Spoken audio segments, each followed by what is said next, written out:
Torna in fiera al Padova Pride Village 3 mesi di dibattiti, musica e inclusione. 18ª edizione che dal mercoledì al sabato offrirà un ricco calendario tra musica, teatro, cultura e da quest'anno anche sport.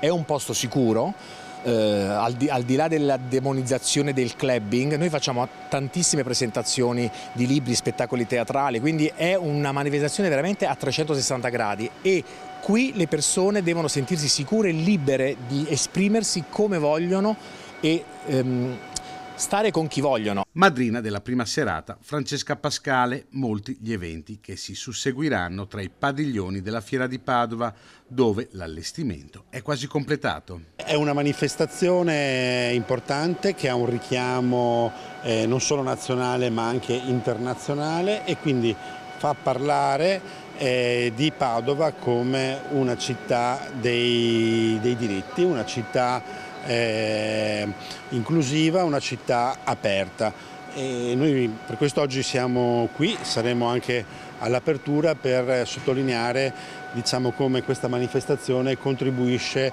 in questa direzione.